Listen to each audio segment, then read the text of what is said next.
The emergency session of the Galactic Council had been called with unprecedented urgency. Representatives from over 3,000 civilizations gathered in the vast amphitheater station orbiting the neutral zone between the Andromeda and Milky Way convergence points. The atmosphere was thick with tension, electromagnetic fields crackling as various species communicated in their native frequencies. Ambassador Zek Thor of the Dominion Empire stood at the central podium, his crystalline form pulsing with agitation. The Dominion had ruled this section of the galaxy for 10,000 years, their military might unquestioned. Until today, honored members of the Council, Zek Thor began, his voice resonating through multiple dimensions simultaneously. We have discovered something that challenges everything we believed about the humans of Earth. A collective murmur rippled through the assembly. Earth, that small, seemingly insignificant blue planet in the outer spiral arm of the Milky Way. The humans had only achieved faster-than-light travel a mere century ago. They were classified as a Type 1.2 civilization, barely worth noting in the grand scheme of galactic politics. Most species viewed them as primitive, emotional creatures who had somehow stumbled upon FTL technology by accident. Our deep space monitoring stations detected an anomaly, Zek Thor continued. Energy signatures from Earth's oceans that shouldn't exist. When we investigated further, he paused, his form flickering with what could only be described as fear. We found ships, millions of them. The council chamber erupted. Representatives stood, sat, or floated in shock, depending on their physiology. The Vorthan delegates' tentacles writhed in disbelief. The mechanical consciousness of the synthetic collective buzzed with rapid calculations. Admiral Krex of the warrior caste leaned forward, his forearms gripping the edges of his viewing platform. Impossible. We monitor Earth constantly. How could they hide such a fleet? That's what we thought, Zek Thor replied, until we realized the truth. These ships aren't just hidden beneath the water. They're integrated into Earth's oceanic ecosystem itself. The humans didn't build a fleet and hide it. They transformed their oceans into a living armada.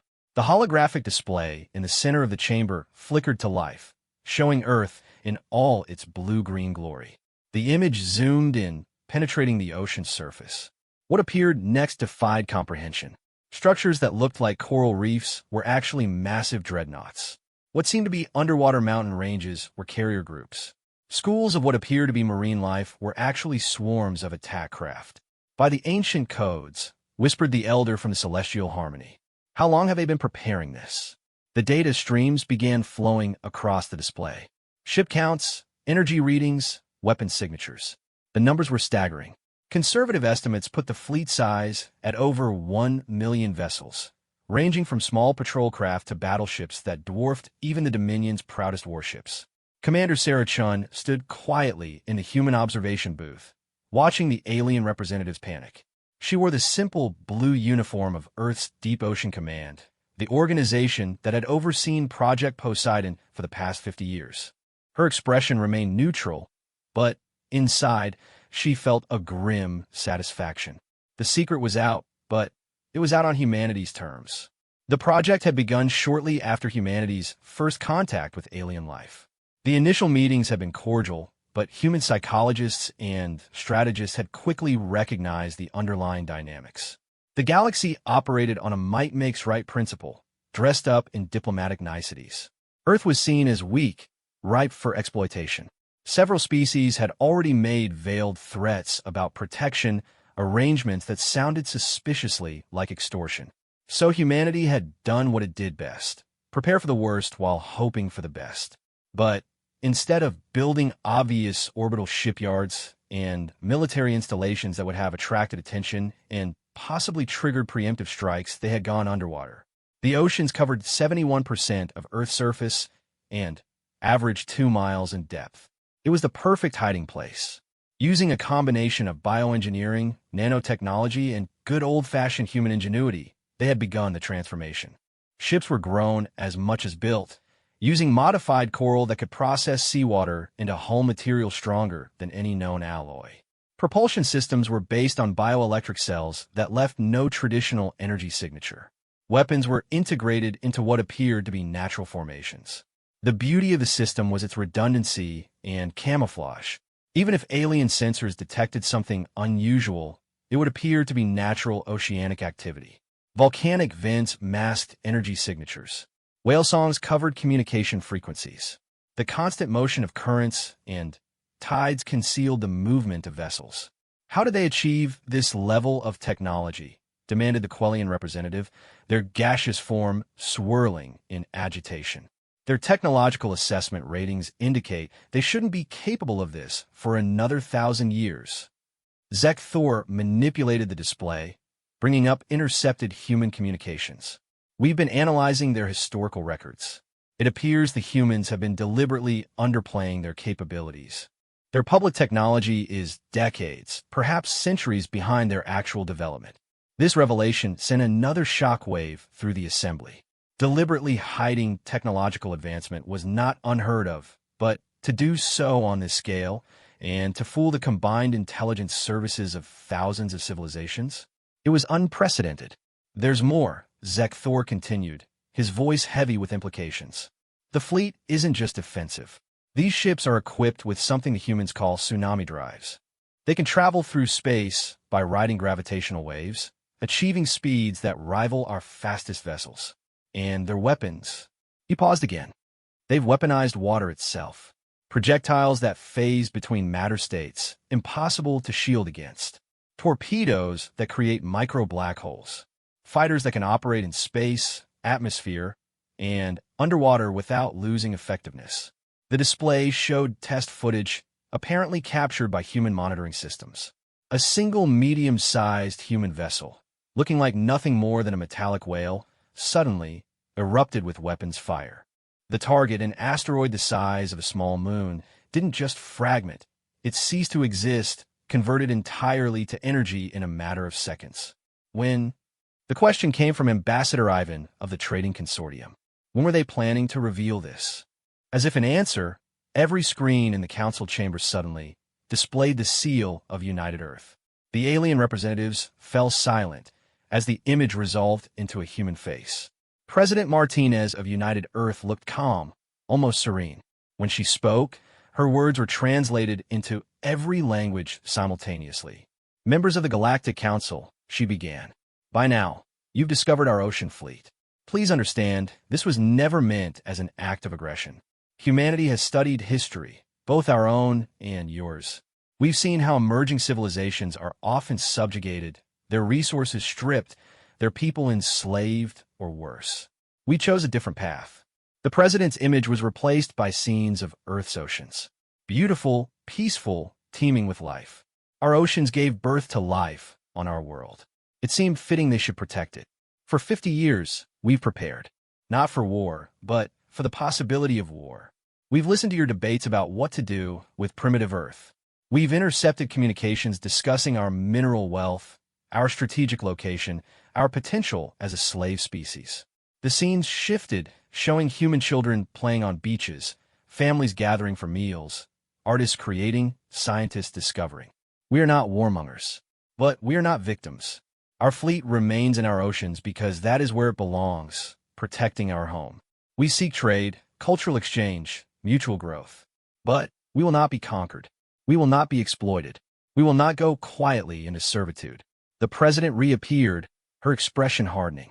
To those who would test our resolve, know this. What you've discovered is merely our defensive fleet. You haven't seen what lies beneath the ocean floor, what orbits in our outer system disguised as asteroids, what phases in and out of dimensional pockets around our world. We learn from the best, from all of you. Every threat you've made, every technology you've flaunted, every weakness you've revealed in your posturing. We've studied it all. She leaned forward, her eyes seeming to look directly at each representative. Humanity extends its hand in friendship to all peaceful civilizations. But that hand can become a fist if necessary. Our oceans run deep, and so does our determination to remain free. We invite you to visit Earth as friends and equals. The choice is yours. The transmission ended, leaving the council chamber in stunned silence. The implications were staggering. If the humans had hidden 1 million ships, what else were they hiding? If they had reverse-engineered and improved upon technologies from thousands of civilizations, what were they truly capable of? Admiral Krex was the first to speak, his warrior's instincts recognizing a fundamental shift in the balance of power. They played us all for fools. While we debated their fate, they prepared for every contingency. There was grudging respect in his voice. No single civilization could stand against that fleet. Even allied, we would pay a terrible price for victory, if victory were even possible. But why reveal it now? Asked the synthetic collective. They could have maintained the deception indefinitely. It was the aged elder of the celestial harmony who provided the answer, her ancient wisdom seeing patterns others missed. Because they're ready. The revelation is not a mistake or forced by our discovery. They allowed us to find the fleet. This is their statement of intent. They're ready to engage with the galaxy as equals, not supplicants. The debate raged for hours. Some called for immediate military action, but these voices were quickly shouted down by those who had actually analyzed the tactical situation. Others proposed economic sanctions, only to realize that Earth had been quietly building trade relationships with non-aligned worlds for decades, creating an economic network that would be difficult to disrupt without causing galactic recession. As the Council argued, Commander Chun received an encrypted message on her personal communicator. She smiled slightly as she read it. Phase 1 was complete. The galaxy now knew about the ocean fleet. They would spend months, perhaps years, trying to understand its full capabilities, trying to find weaknesses that didn't exist. They wouldn't find the deep core installations, the cities built in oceanic trenches that housed millions of humans who had adapted to life under extreme pressure. They wouldn't discover the biotechnology labs where human scientists had been creating new forms of life designed for space exploration. They wouldn't detect the quantum communication networks that linked every human settlement from Earth to the hidden colonies in dark space. And they certainly wouldn't discover the real secret, that the ocean fleet was just the beginning. Humanity had learned the greatest lesson from observing galactic civilization. Power wasn't just about military might. It was about adaptability, innovation, and the will to survive and thrive against any odds. The oceans of Earth continued their eternal dance, waves rising and falling, tides flowing in and out. Beneath their surface, a million ships waited in perfect readiness, their crews patient and prepared. Humanity had announced itself to the galaxy not with words or treaties, but with an undeniable display of strength tempered by restraint. In the council chamber, as arguments continued and alliances shifted like sand, one truth was becoming clear to all. Humanity was no longer a minor species to be ignored or exploited. They were a power to be reckoned with, a civilization that had chosen its own path and had the means to defend it. The galaxy would never be the same again. And in the depths of Earth's oceans, the fleet waited, silent and ready, a testament to human ingenuity and determination. The secret was out, but it was only the first of many. Humanity had learned to swim in the shallow end of the galactic pool. Now it was time to explore the deep waters. As the emergency session finally adjourned, with no consensus reached except a grudging acceptance of the new reality, representatives returned to their respective civilizations with urgent messages. The humans were not what they seemed. The primitive species they had dismissed had outsmarted them all. And somewhere in the Pacific Ocean, 30,000 feet below the surface, a massive command ship that looked like an underwater mountain received its orders. Admiral Rebecca Torres, commander of the Deep Fleet, read the confirmation from Earth Command. First contact protocols had been initiated. The galaxy now knew they existed. All stations, this is Deep Command, she announced across the quantum network. Maintain defensive posture. Weapons cold, but targeting systems active. Let them wonder what else we're hiding.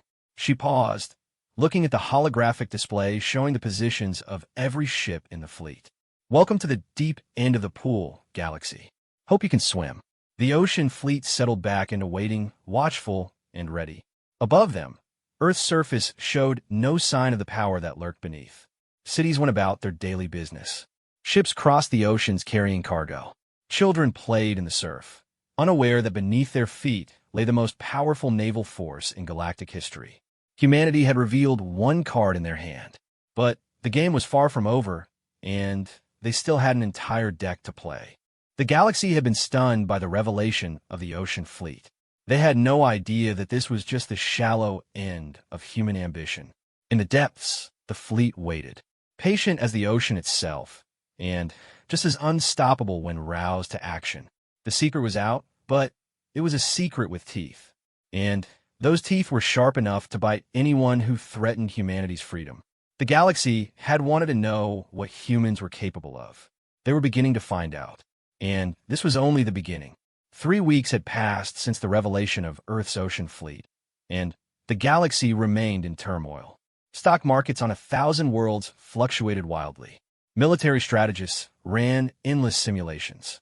Diplomatic channels buzzed with activity as civilizations tried to understand this new reality. But it was on the edge of human space where the first real test would come. The hegemony of Krell had never recognized Earth's territorial claims to the outer solar system. For years, they had been slowly encroaching, establishing mining operations on asteroids that Earth considered sovereign territory. It had been a calculated provocation, testing how far they could push the primitive humans before meeting resistance. Now, with the revelation of the ocean fleet, the Krell faced a dilemma. Backing down would show weakness. Continuing would risk conflict with an unknown force. High Warlord Thrax made the decision that would echo through history. The Krell would not retreat. They would call humanity's bluff. On Mining Platform 7, orbiting a particularly mineral-rich asteroid beyond Neptune's orbit, Overseer Grek received the orders with satisfaction. Finally, they would put these upstart humans in their place. The ocean fleet might be impressive, but it was still bound to Earth's waters. What could aquatic vessels do in the vacuum of space? He was about to find out. Lieutenant James Park floated in the command sphere of the UES Abyssal Current, one of the ocean fleet's deep strike vessels. Around him, holographic displays showed the tactical situation. 12 Krell mining platforms, defended by a squadron of patrol ships and a heavy cruiser. It should have been more than enough to deter any conventional human response. But the ocean fleet was anything but conventional. All stations report ready, Lieutenant, reported Chief Petty Officer Williams. Tsunami drive is primed. Weapons systems show green across the board. Park nodded, his hands dancing across the bioneural interface. The ship responded like an extension of his own body, its living hull pulsing with anticipation. Signal the pod. We go on Admiral Torres Mark. Around the abyssal current, 11 other vessels waited in formation. To any observer, they would have appeared to be floating in empty space near Earth. But appearances were deceiving. The ships were riding a standing wave in space-time itself, balanced on the edge of reality like surfers waiting for the perfect swell. All ships, this is deep command. Admiral Torres' voice came through the quantum link. The Krell have ignored diplomatic warnings. They've been given every opportunity to withdraw. Authorization granted for Operation Riptide. Show them why our oceans reach everywhere. Park felt the surge of the tsunami drive engaging. Reality warped around the ship as it caught the gravitational wave, accelerating from 0 to near light speed in seconds. The ocean metaphor wasn't just poetic. The drives literally allowed the ships to surf on waves in the fabric of space itself. The sensation was indescribable, like falling up while standing still. The journey that should have taken days took minutes. The Krell barely had time to register the gravitational anomaly before 12 human vessels materialized in their midst, shedding cascades of exotic particles like water droplets. Krell vessels. This is Lieutenant Park of the United Earth ship Abyssal Current. You are in violation of Earth sovereignty. Withdraw immediately or face the consequences. On the Krell cruiser Bone Crusher, Captain Voss snarled at the display. 12 ships against his fortified position. It was an insult. All units, engage the intruders. Show them the price of defying the hegemony. The Krell ships opened fire, plasma beams, and kinetic projectiles filling space with deadly light. But the human vessels moved like nothing they had ever encountered. They flowed around attacks, their biometallic hulls shifting and adapting. Where hits did connect, the damage healed within seconds, nanites and bioregenerative systems repairing wounds faster than they could be inflicted.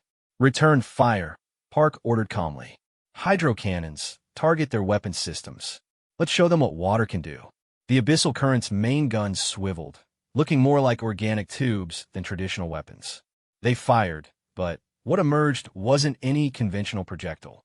Supercompressed water, held in a state between liquid and plasma, crossed the void at relativistic speeds. The Krell shields, designed to stop energy and solid projectiles, had no defense against something that phased between states of matter at will. The first volley stripped the weapons from 3 Krell patrol ships without destroying them. Surgical strikes that demonstrated both capability and restraint. But the Krell interpreted mercy as weakness. Ramming speed, Captain Voss ordered. We'll crush them with mass, if nothing else. The Bone Crusher accelerated toward the nearest human vessel, its reinforced prow designed to smash through enemy ships. Park watched the approach with professional interest. They really don't understand, do they? Chief Williams, deploy the Kraken. From the abyssal current's hull, what looked like metallic tentacles unfurled. But these were no simple grappling devices. Each tendril was an independent weapon system, equipped with sensors, shields, and devastating firepower. They moved with organic fluidity, reaching out toward the charging Krell cruiser. Captain Voss had just enough time to realize his mistake before the tendrils wrapped around his ship. The Bone Crusher went from full acceleration to dead stop in seconds. The inertial forces would have been catastrophic if not for the dampening fields the tendrils projected. The ship was held fast, helpless as a fish in a net. Krell vessel, you are disabled and detained, Park announced. Surrender, and you will be treated according to galactic conventions. Continue to resist, and we will be forced to take more permanent measures. The battle, such as it was, lasted less than 10 minutes. Every Krell ship was disabled, their weapons destroyed, their engines neutralized. Not a single human vessel had taken significant damage. More importantly, despite the overwhelming force advantage, the humans had not killed a single Krell. But the real shock came next.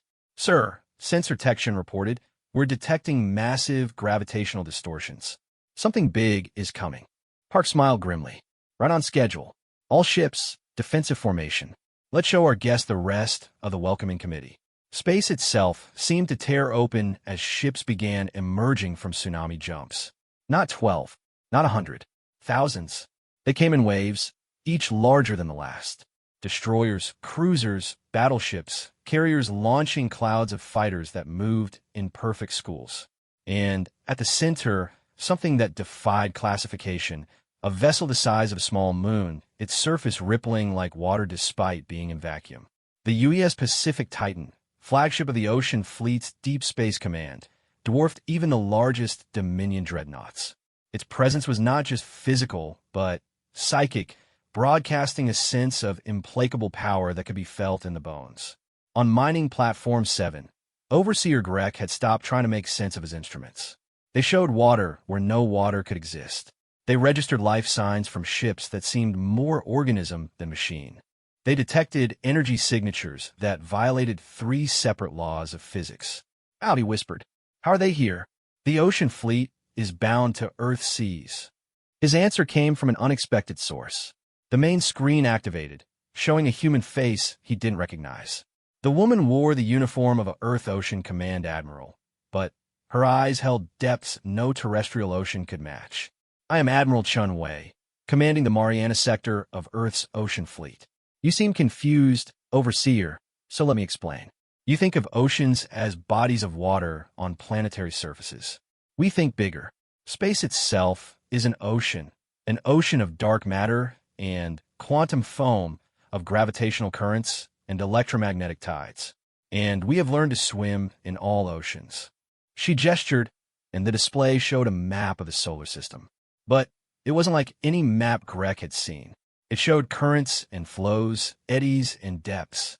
The asteroid belt wasn't a collection of rocks, but a reef.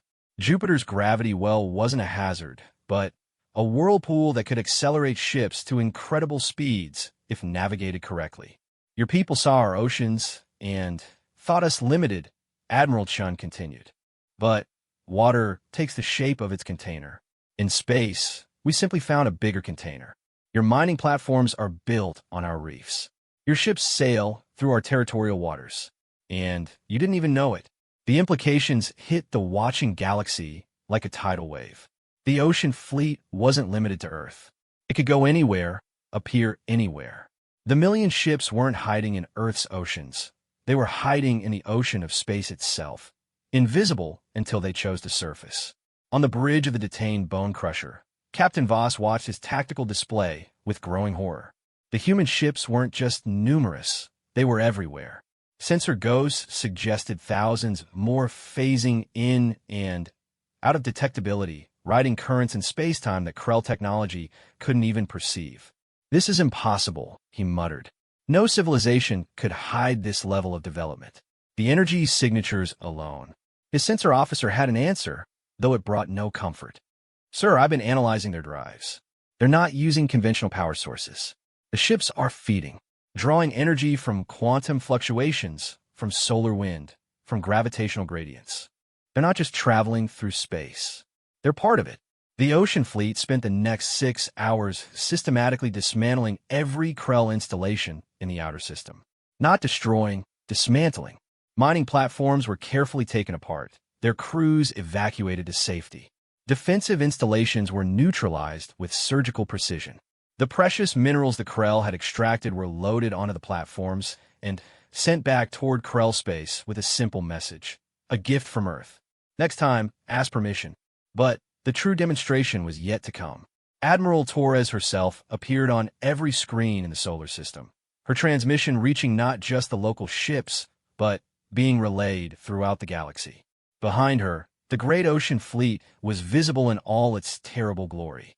"Citizens of the galaxy," she began, "what you have witnessed today is not an act of war. It is a lesson. Earth's oceans are vast and deep, and they're not limited by planetary boundaries. Where you see empty space, we see shipping lanes. Where you see asteroid fields, we see harbors. Where you see the void between stars, we see uncharted waters waiting to be explored."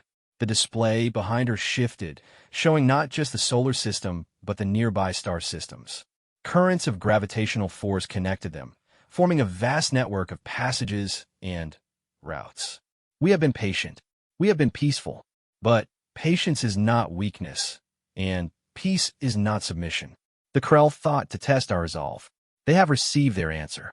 She paused, letting the weight of her words settle. "To those who would be our friends, Earth's oceans are open to you. We will trade, we will share knowledge, we will explore together. But to those who would be our enemies," the camera pulled back, revealing the true scale of the fleet behind her. "Remember that on Earth, we have a saying, still waters run deep. You've seen our surface. Pray you never see our depths." The transmission ended, leaving a galaxy in stunned reassessment. Military analysts would spend years studying the footage, trying to understand technology that seemed to blur the line between biology and engineering. Diplomats would struggle to adjust to a reality where humanity had gone from minor species to major power in a single revelation. But it was the philosophers who were most troubled. The humans hadn't just built a fleet. They had changed the very definition of what space combat could be.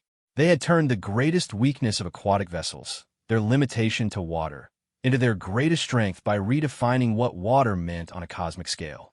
On Earth, in a secure bunker beneath the Mariana Trench, the real architects of the Ocean Fleet watched the galaxy's reaction with satisfaction. Dr. Sarah Chun, no relation to the commander, turned to her colleagues with a tired smile. "Phase 2 complete. They think they understand now. They think the Ocean Fleet is our ultimate achievement." Her colleague, Dr. Yamamoto, nodded while reviewing data streams from across the galaxy. The Krell response was perfect, aggressive enough to justify a demonstration, but not so aggressive that we had to reveal tertiary systems. "How long do you think before someone realizes the truth?" "Years, probably," Chen replied. "They're too focused on the ships to see the bigger picture. They don't realize that the Ocean Fleet isn't our weapons system. It's our construction system. Every ship is a mobile factory, every crew a colony in waiting. While they count our warships, we're seeding the galaxy." It was the ultimate expression of human adaptability. The Ocean Fleet could fight, yes, but more importantly, it could build. In the hidden spaces between stars, in the dark matter reefs, and quantum foam shallows, human vessels were already constructing habitats that existed partially in normal space and partially in other dimensions. Research stations that rode gravitational waves between galaxies. mining operations that extracted resources from the quantum vacuum itself. The galaxy saw 1 million warships and feared human military might. They should have been more concerned about human creativity, because the ocean fleet wasn't preparing for war. It was preparing for expansion on a scale that would make traditional colonization look primitive. In the aftermath of the Krell incident, dozens of civilizations quietly withdrew their own encroachments on human-claimed territory. Trade delegations began arriving at Earth with offers of partnership rather than demands for submission. The balance of power hadn't just shifted, it had been fundamentally redefined. But perhaps the most significant change was in how humanity was perceived. No longer were they seen as emotional primitives who had stumbled onto FDL technology. They were recognized as strategic thinkers who had played a long game with patience and brilliance. They had learned from every species they encountered, taken the best ideas and innovations, and synthesized them into something entirely new. The ocean fleet continued its patrols, visible now, but still mysterious. Ships would appear and disappear seemingly at random, riding currents only they could perceive. Sometimes a single vessel would surface in a distant system, offering aid to a ship in distress or conducting peaceful research.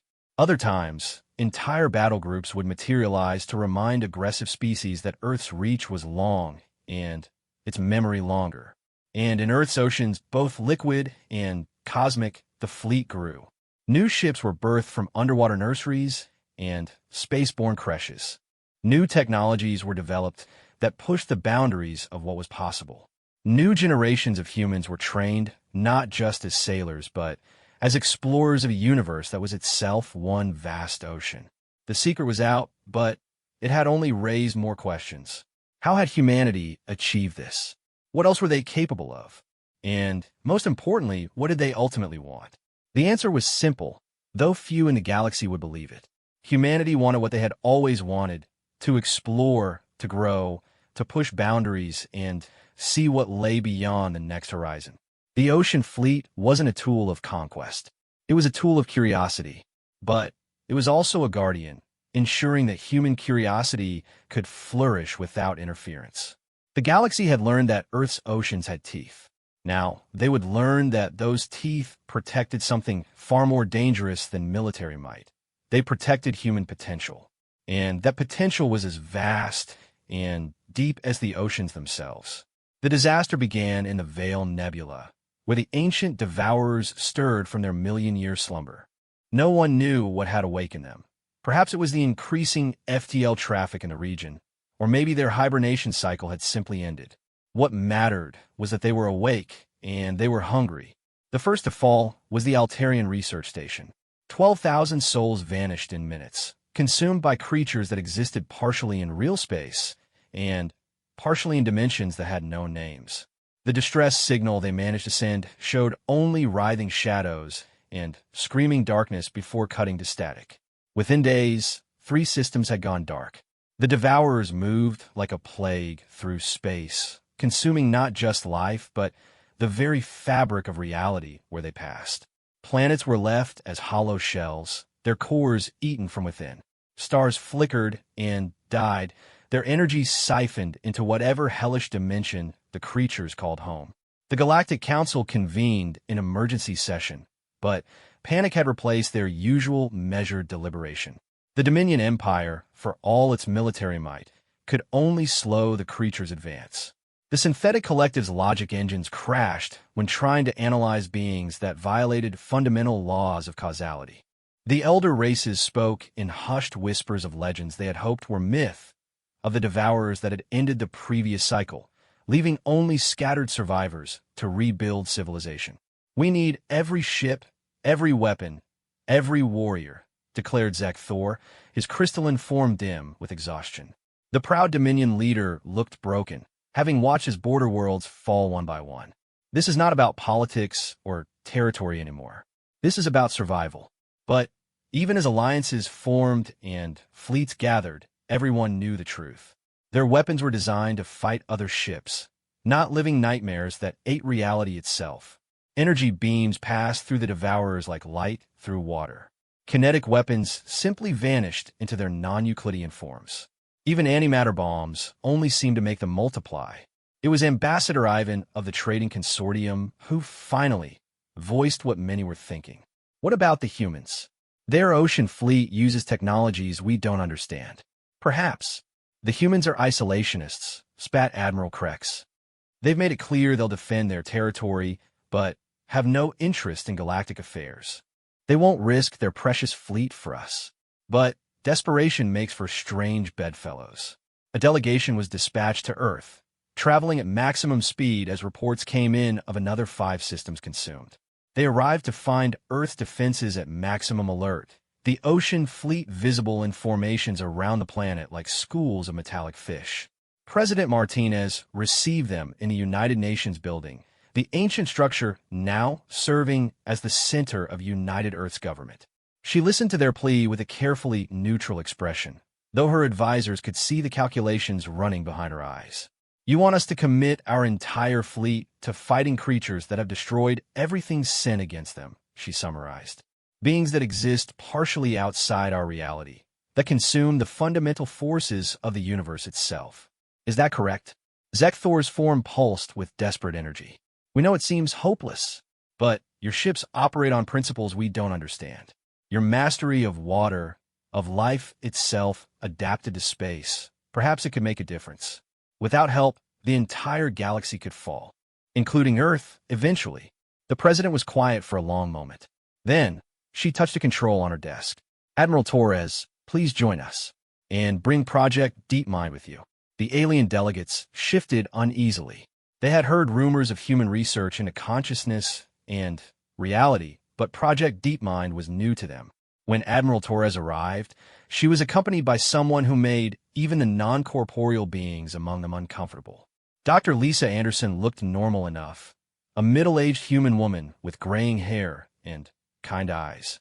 But there was something about her presence that set off every warning instinct evolution had given the various species.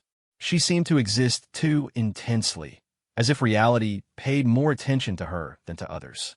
Dr. Anderson is the lead researcher on our Deep Consciousness program, the president explained. She has some theories about your devourer problem. Anderson stepped forward, and when she spoke, her voice carried harmonics that shouldn't have been possible for human vocal cords. The devourers aren't just creatures. They're wounds in reality, places where our universe bleeds into others. You can't fight them with conventional weapons because they don't fully exist in conventional space. She gestured, and a hologram appeared. Not a normal projection, but something that hurt to look at directly. It showed the devourers as they truly were, fractal nightmares of impossible geometry, existing in 17 dimensions simultaneously while only partially manifesting in the 3 dimensions most species perceived. But water, Anderson continued, is the universal solvent. Not just chemical water, but the concept of water, flow, adaptation, dissolution, and renewal. The ocean fleet doesn't just use water as a weapon. It uses water as a metaphysical principle. Admiral Krex's 4 arms gestured dismissively. Philosophy won't stop those monsters from consuming worlds. Anderson smiled, and that smile was somehow more unsettling than any threat. No, but applied philosophy might. Admiral Torres, I believe it's time to show them the deep fleet. Torres nodded and activated her command interface. The main screen lit up with images that made the assembled representatives step back in shock. These weren't the sleek, biometallic vessels they had seen before. These were something else entirely. Ships that seemed to be made of living water, constantly flowing and reforming. Vessels that phased in and out of visibility, existing in multiple states simultaneously. And at the heart of the formation, things that could barely be called ships at all, geometric impossibilities that folded space around them like origami. The ocean fleet you've seen represents our military philosophy adapted to space, Torres explained. The deep fleet represents our exploration of consciousness itself. These ships don't just sail through space. They sail through the quantum foam that underlies reality. Their crews don't just pilot them. They merge with them, becoming part of the living system. It's an abomination, whispered the Quellian representative. It's evolution, Anderson corrected. The devourers exist partially outside reality because they're from a universe with different physical laws. To fight them, we need forces that can operate on their level. The Deep Fleet can do that because they're not entirely bound by our reality either. President Martinez stood, her decision made. Earth will commit the Deep Fleet to fighting the Devourers. But understand, this is not just our fight. If we're going to risk everything, we need full cooperation. No holding back technologies, no secret agendas, no territorial disputes. We all survive together, or we all fall separately. The agreement was reached within hours, the fastest treaty in galactic history. Fear was a powerful motivator. The Deep Fleet launched from Earth's deepest oceans 3 days later. If the revelation of the ocean fleet had stunned the galaxy, the emergence of the Deep Fleet terrified it. These ships didn't just break the laws of physics, they seemed to exist in spite of them. Leading the fleet was the UES Mariana's Dream, a vessel that defied description. It was simultaneously a mile long and infinite, solid as steel and fluid as thought. Its captain, Sarah Chun, the same commander who had watched the Council's first reaction to the ocean fleet, no longer entirely resembled the woman she had been. Her merger with the ship's consciousness had changed her, made her something between human and other. All ships, prepare for deep dive, she commanded, her voice echoing through quantum space. We're going fishing in stranger waters. The fleet didn't travel through space so much as around it. They dove into the quantum foam and emerged in the Veil Nebula, directly in the path of the Devourer swarm. The creatures, gorged on the death of systems, turned their attention to these new arrivals. What followed wasn't a battle in any conventional sense. It was more like a philosophical debate conducted with weapons that operated on the level of pure concept. The Devourers attacked by trying to unmake the human ships to deny their existence. The Deep Fleet responded by asserting their reality so strongly that space itself rang like a bell. The Mariana's Dream extended tendrils that weren't quite matter and weren't quite energy. They wrapped around a devourer, and for the first time in recorded history, one of the creatures screamed. Where the tendrils touched, the devourer's impossible form began to stabilize, to crystallize into something that could exist in only 3 dimensions. They're not invulnerable, Chun broadcast to the fleet and the watching galaxy. They're just out of phase. We need to force them into our reality, make them play by our rules. The battle raged across dimensions. Human ships dove through layers of reality, dragging devourers with them, forcing them to experience linear time and causal physics. It was brutal, primal combat at the level of existence itself. The bioship Hadal Zone demonstrated why human biotechnology terrified other species. It didn't just adapt to the Devourer's attacks. It evolved in real time, developing new organs and systems to counter each assault. When a Devourer tried to consume it, the ship simply became indigestible, its very nature antithetical to absorption. Captain Roberto Huang of the phase ship Bermuda Triangle took a different approach. His vessel existed in a constant state of quantum uncertainty, neither fully here nor there. When Devourers attacked, they found themselves attacking probability itself, their strikes landing on futures that might have been rather than the present that was. But it was the consciousness ship Event Horizon that delivered the crucial blow. Its crew, merged into a collective intelligence that spanned dimensions, reached into the space between spaces where the Devourers drew their power. What they found there shocked even them. The Devourers weren't invaders from another universe. They were antibodies. The previous cycle didn't just die, the collective consciousness of the Event Horizon reported. They tried to transcend reality itself, to become gods. They failed, and their failure created a wound in the universe. The Devourers are the universe's attempt to heal itself by consuming anything that might repeat that mistake. The revelation changed everything. The Devourers weren't enemies. They were a cosmic immune response. But that didn't make them less dangerous. A fever could kill even as it tried to heal. Dr. Anderson, monitoring from Earth, made the connection first. We need to heal the wound, not just fight the symptoms. The Deep Fleet needs to go deeper to the source of the infection. It was the kind of insane plan that only humans would conceive. Instead of destroying the Devourers, they would cure them. The Deep Fleet formed into a formation that resembled a 3-dimensional mandala, each ship a component in a vast pattern that extended across multiple realities. Together, they dove. What they found at the heart of the wound defied description. The remnants of the previous cycle's attempt at godhood, a twisted amalgamation of technology and ambition that had tried to rewrite the fundamental laws of existence. It was still alive in some horrible sense, still trying to complete its transformation even as the universe rejected it. This is what awaits any civilization that reaches too far, Chen observed, her merged consciousness processing the horror before them. But knowing the danger doesn't mean accepting defeat. We just need a different approach. The human fleet began to sing, not with voices, but with the harmonics of their drives, the vibrations of their biohulls, the quantum fluctuations of their probability engines. They sang of water, not just the substance, but the principle, flow and change, adaptation and renewal. They sang of accepting reality while still striving to improve it, of growth without cancerous ambition. The wounded space began to respond. Slowly, painfully, the twisted remnants of failed transcendence began to dissolve. Not destroyed, but returned to the quantum foam from which all things emerged, and to which all things returned. The devourers, sensing the healing, began to calm. Their forms became less aggressive, less consumptive.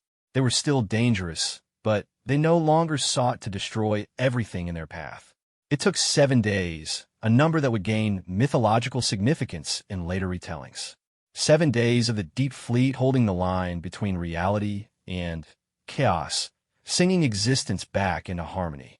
When it was over, the Veil Nebula was changed. Where dead systems had been, new stellar nurseries were beginning to form.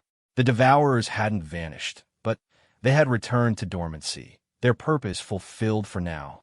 The galaxy watched in awe as the deep fleet emerged from the nebula, changed by their experience. Some ships showed scars that existed in dimensions the observers couldn't perceive. Others had evolved new forms, adaptations gained from their deep dive into the fundamental nature of reality. But they had won, not through superior firepower or advanced technology, but through understanding and adaptation. They had faced cosmic horror and responded not with bigger weapons, but with deeper wisdom. President Martinez addressed the Galactic Council, her image broadcast to every inhabited world. The Deep Fleet has shown you what humanity offers the galaxy. Not just military might, but the willingness to dive into the unknown and emerge with solutions. We face the Devourers not as conquerors, but as healers. This is our way. She paused, letting the weight of the moment settle. The ocean teaches patience and persistence. It shapes continents not through force, but through time and determination. Humanity brings that philosophy to the stars. We will explore every depth, chart every current, and face whatever lies in the deep places between stars. The response was immediate and overwhelming. Full membership in the Galactic Council, with a permanent seat on the Security Committee. Trade agreements that had been stalled for decades were signed within hours. Research partnerships were proposed from 100 worlds. But more than political gains, humanity had won something precious: respect. Not the grudging respect given to military power, but the deep respect given to those who had proven their wisdom and courage in the face of the ultimate test. The Deep Fleet returned to Earth's oceans, disappearing beneath the waves to rest and repair. But their existence was no longer secret. The galaxy knew that in Earth's depths waited ships that could sail between realities, crewed by humans who had touched the fundamental nature of existence and returned sane. It was a warning and a promise. Humanity would defend not just their own world, but the stability of reality itself. They had shown they could face the worst the universe could offer and find solutions that no one else had imagined. In the deepest trenches of Earth's oceans, new ships were already taking shape. The encounter with the Devourers had provided data that would take years to fully analyze. Each discovery led to new possibilities, new evolutions in the ever-growing Deep Fleet. The galaxy had thought the Ocean Fleet was humanity's ultimate achievement. They now understood it was just the beginning. Earth's children had learned to swim in cosmic waters, and they were ready to explore depths that other species hadn't even dreamed existed. And in those depths, wonders and terrors awaited in equal measure.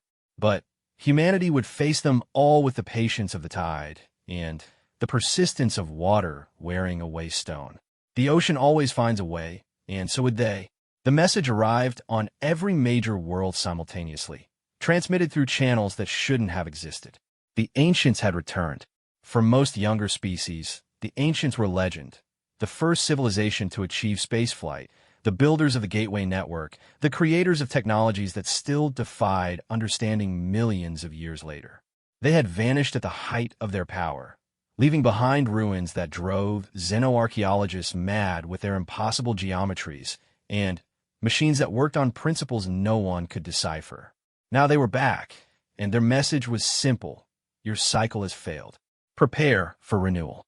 The panic that followed made the Devourer crisis look like a minor diplomatic incident. The ancients' message came with demonstrations of power.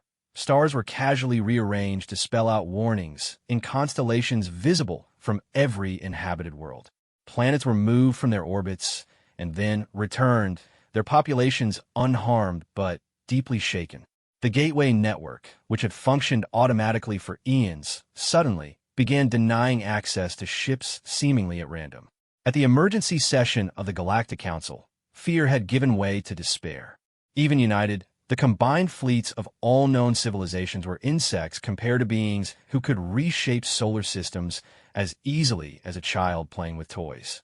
They judge us unworthy, the elder of the celestial harmony intoned, her ancient voice heavy with resignation, just as they judged the previous cycle. We have failed some tests we didn't even know we were taking.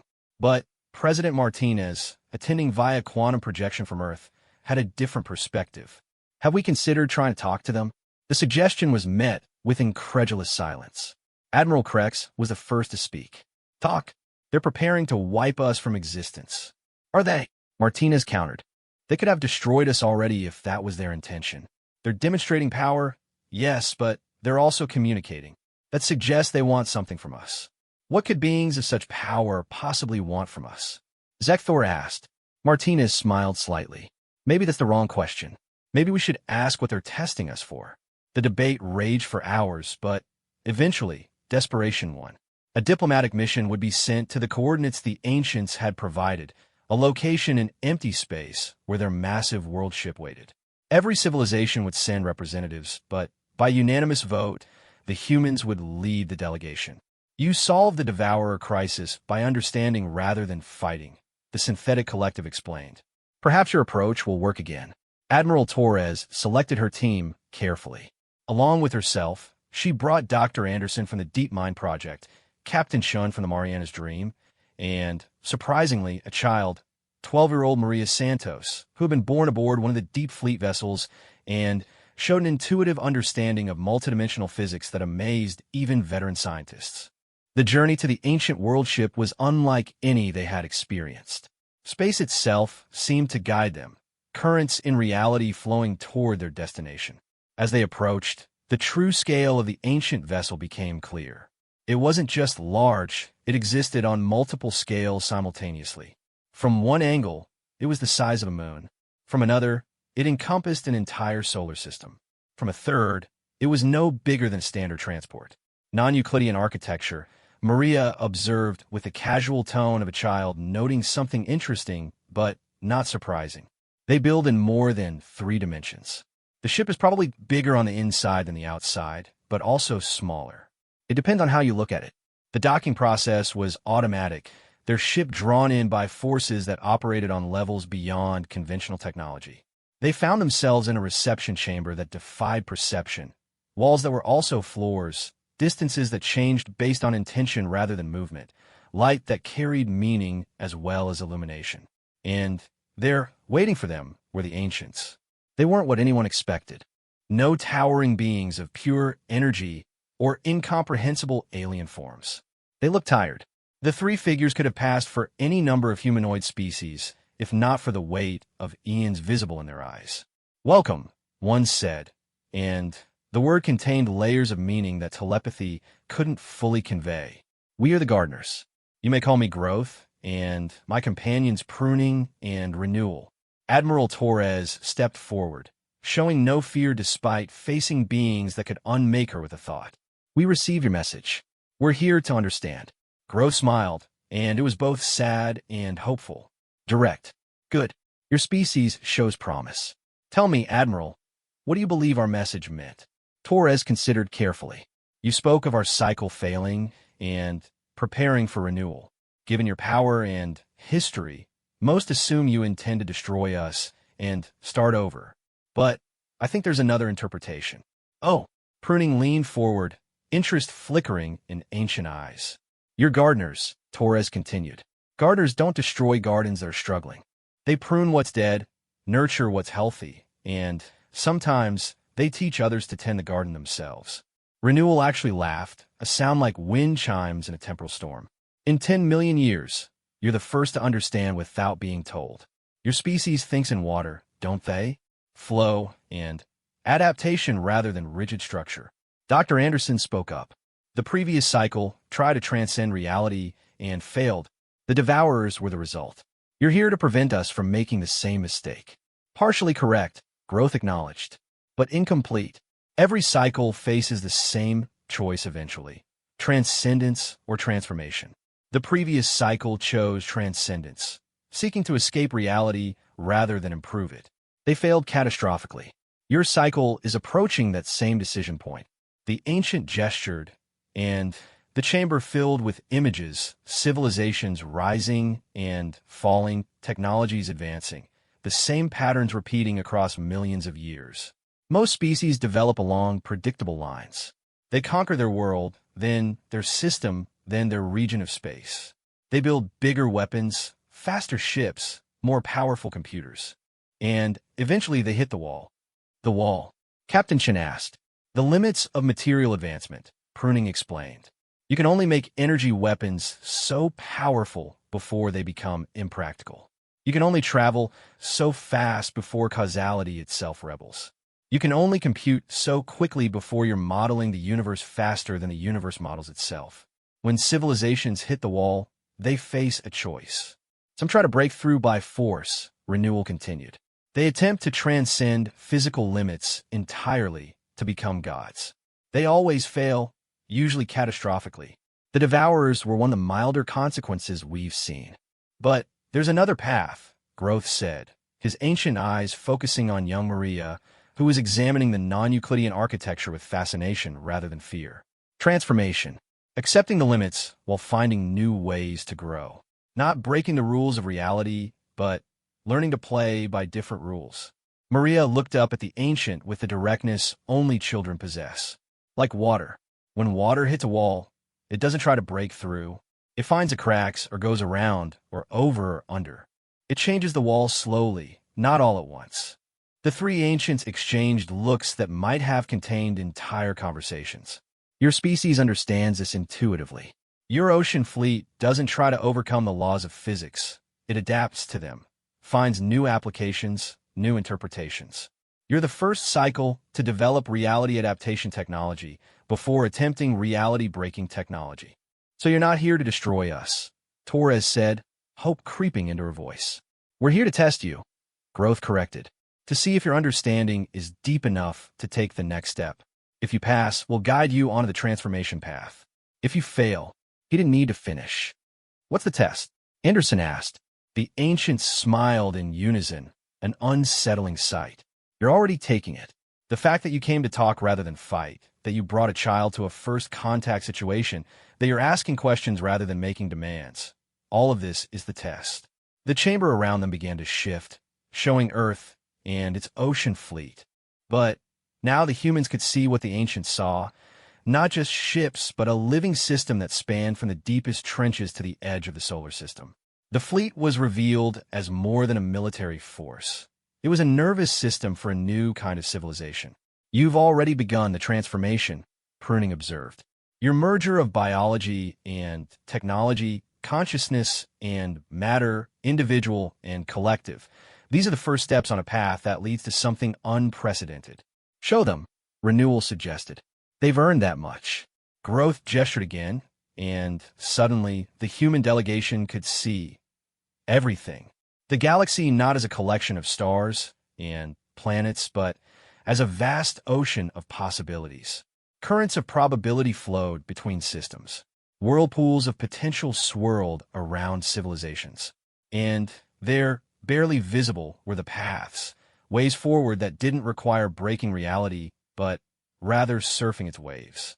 The ocean fleet is just the beginning, Growth explained. You've learned to sail in space. Next, you'll learn to sail in time. After that, in possibility itself. Not as conquerors, but as navigators, finding currents that others don't even know exist. And you'll teach us? Torres asked. We'll watch, Growth corrected, and occasionally point out interesting currents. But the journey must be yours. That's the difference between transformation and transcendence. Transformation is a path you walk, not a destination you reach. The meeting continued for hours, though time itself seemed fluid in the ancients' presence. They spoke of technologies that worked by persuasion rather than force, of civilizations that existed in the spaces between moments, of wars fought with philosophy, and peace maintained through shared dreams. When the human delegation finally returned to their ship, they carried with them something more valuable than any technology: perspective. The ancients weren't gods or judges.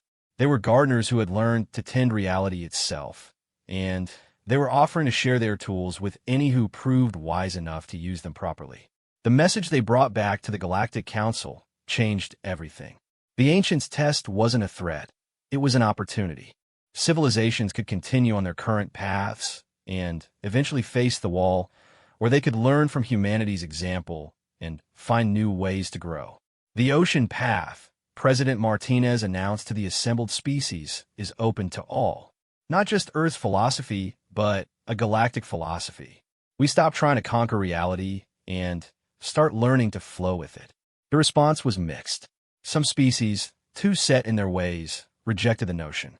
But others, particularly the younger civilizations who hadn't yet invested everything in conventional advancement, embraced it eagerly. Over the following months, the transformation began. Ships that had been designed for war were retrofitted for exploration.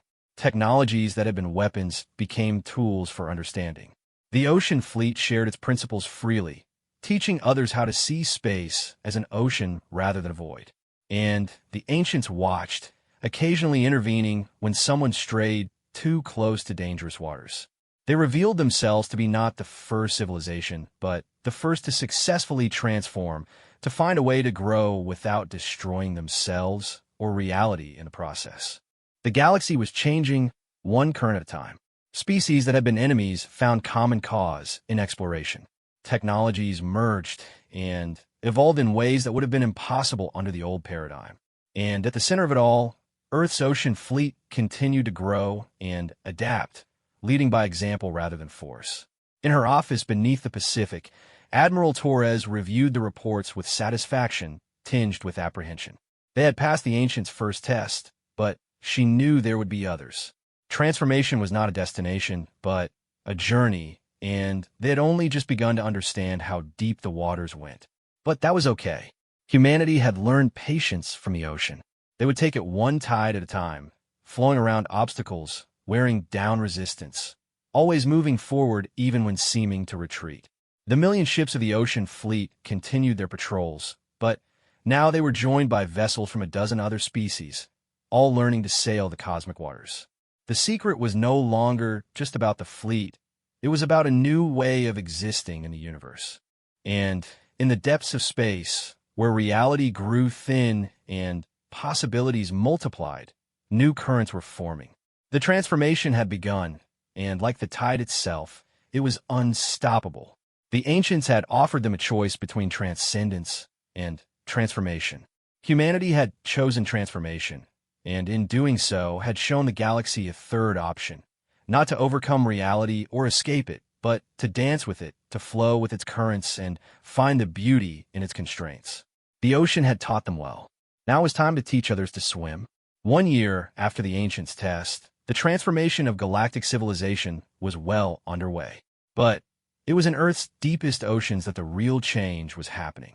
The Mariana Trench had become a pilgrimage site, not just for humans, but for beings from across the galaxy who sought to understand the ocean philosophy that had saved them all. Admiral Rebecca Torres stood in the observation dome of Deep Command, watching the ballet of ships moving through the crushing darkness. Bioluminescent displays painted the water with living light, messages in a language that predated words. Here, at the bottom of Earth's deepest scar, humanity was preparing for its greatest journey yet. The ancients have approved the proposal, Dr. Anderson reported, her form now only partially human after her continued mergers with Deep Fleet systems. They've agreed to open the Deep Gates. Torres nodded slowly.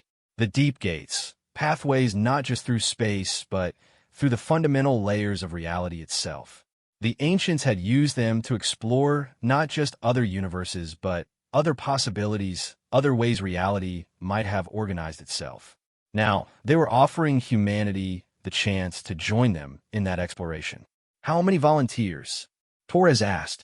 Every ship in the Deep Fleet has requested assignment. Anderson replied with what might have been pride. And we've received petitions from over 1,000 vessels from other species. The Quellians have even designed ships that phase between gas and liquid to better adapt to our methods. It was remarkable how quickly the galaxy had embraced transformation once shown the path. Species that had been locked in millennia-old conflicts were now working together, sharing technologies and philosophies. The rigid hierarchies of power had given way to fluid networks of cooperation. Begin final preparations, Torres ordered, and send word to the surface. It's time. On the surface, President Martinez stood before the United Nations Assembly, but her audience extended far beyond Earth. Representatives from every allied species were present, either in person or through quantum projection. The moment had been years in the making, but it still felt too soon. Fellow citizens of the galaxy, she began, today marks not an ending, but a transformation. The ocean fleet that has protected Earth will continue that duty, but it will also begin a new mission. We go not to conquer, but to explore, not to transcend, but to transform. She gestured to the holographic display, showing the fleet in all its vast complexity.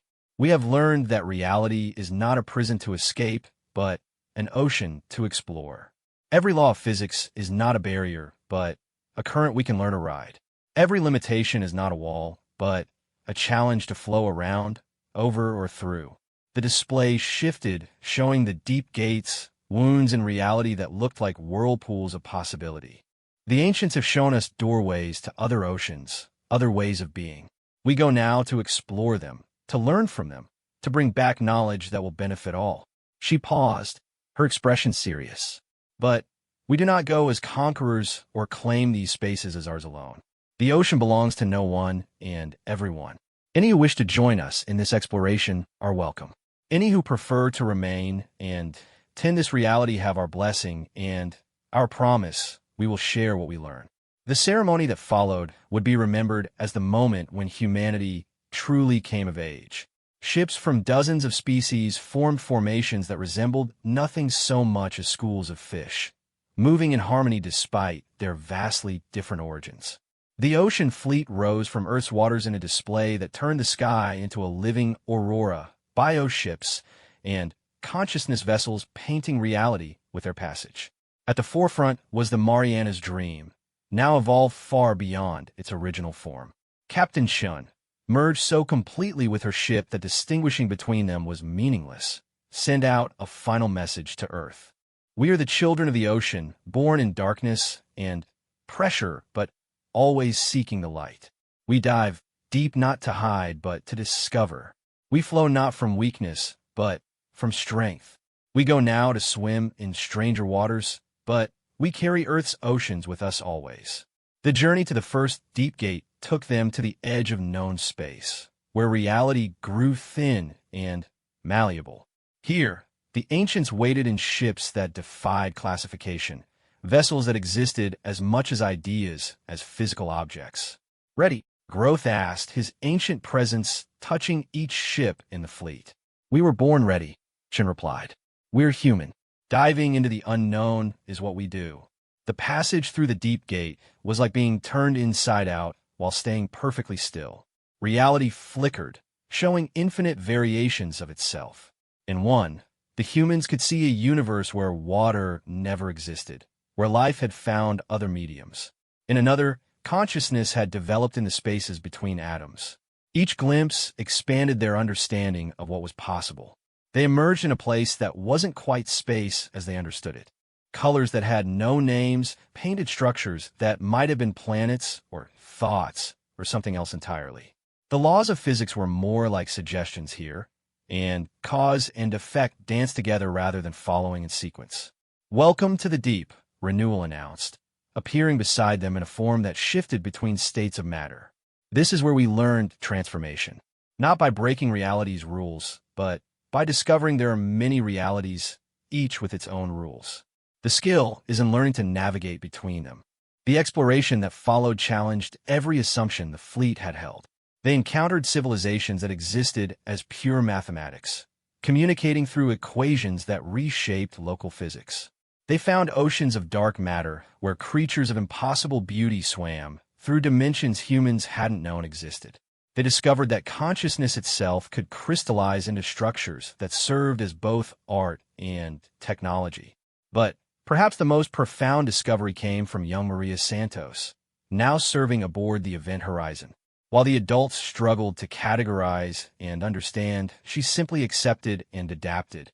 "It's all water," she announced during one particularly confusing encounter with beings that existed as living gravity wells.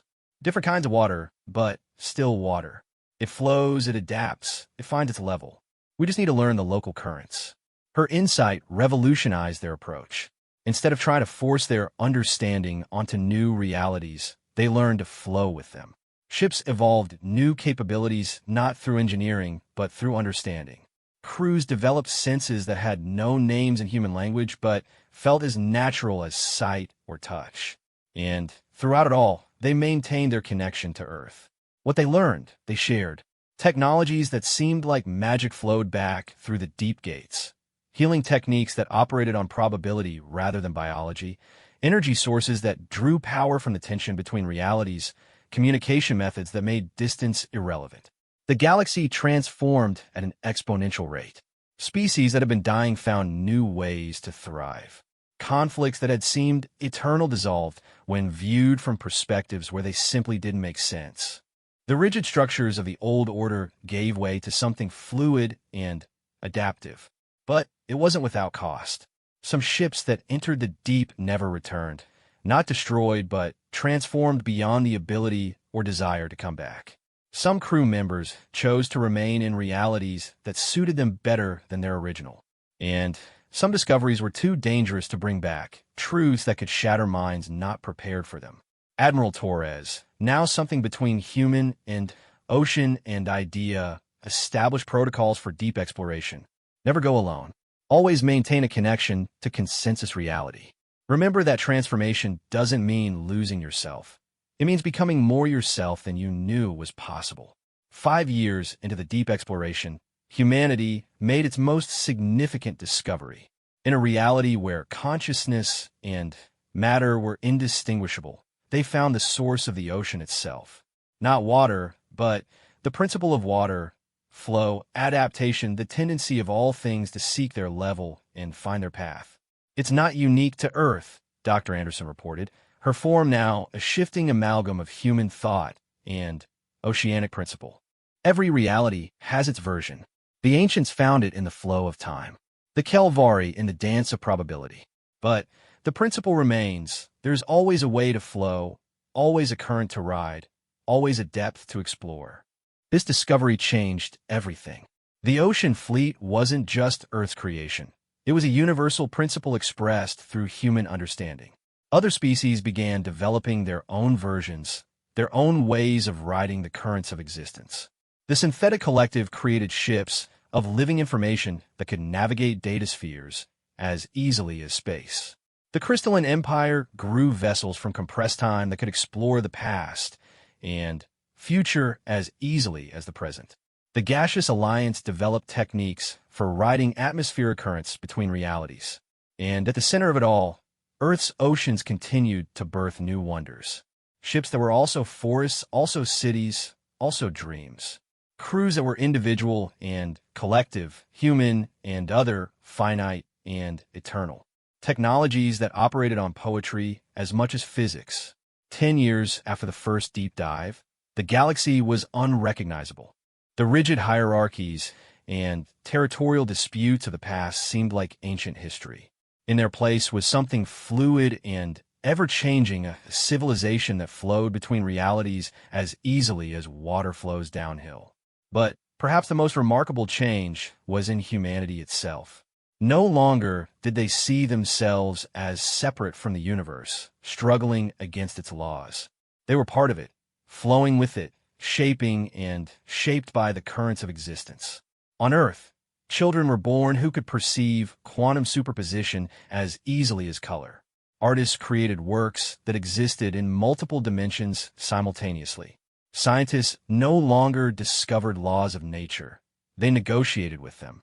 And in the deepest trenches of Earth's oceans, new ships were still being born, not for war or even exploration, but for the sheer joy of existence. Each vessel was a work of art, a philosophical statement, a love letter to the principle of flow that had saved humanity and transformed the galaxy. The secret million-ship fleet had become something greater than anyone had imagined. Not just a defensive force or even an exploratory fleet, but a way of being, a proof that strength didn't require rigidity, that power could flow rather than break, that the deepest waters held the greatest treasures. As President Martinez, now in her final term, stood once again before the assembly, she smiled at how far they had come. "We revealed our fleet to protect Earth," she said. "But we discovered something greater, that Earth was protecting a principle that belongs to all. The ocean doesn't belong to us. We belong to the ocean. And the ocean is everywhere, in every reality, waiting to teach those willing to learn its ways." The galaxy had learned, and in learning, had transformed beyond recognition. The age of conquest was over. The age of flow had begun. In the depths of space and sea and dimensions that had no names, the fleet continued its eternal dance.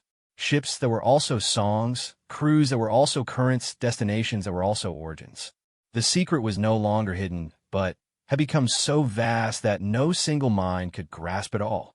And that was perfect, because the ocean wasn't meant to be grasped. It was meant to be experienced, to be lived, to be loved. Humanity had given the galaxy that gift, and the galaxy had embraced it with all its myriad forms. The transformation continued, would always continue, because that was the nature of water, to flow, to adapt, to find new depths and new currents. The fleet that had begun as 1,000,000 ships had become something beyond counting, beyond classification, beyond limitation. They had started by hiding in Earth's oceans. They ended by discovering that everything was ocean, and they were all just learning to swim. The journey had no end, but that was the beauty of it. There were always deeper waters to explore, always new currents to ride, always another transformation waiting in the depths. The galaxy had been stunned by the revelation of the 1,000,000-ship fleet, but that was just the shallow end. The deep went on forever, and humanity had taught everyone how to dive. In the end, the secret wasn't about the ships at all. It was about the courage to flow rather than stand rigid, to adapt rather than break, to explore rather than conquer. It was about recognizing that the universe wasn't an enemy.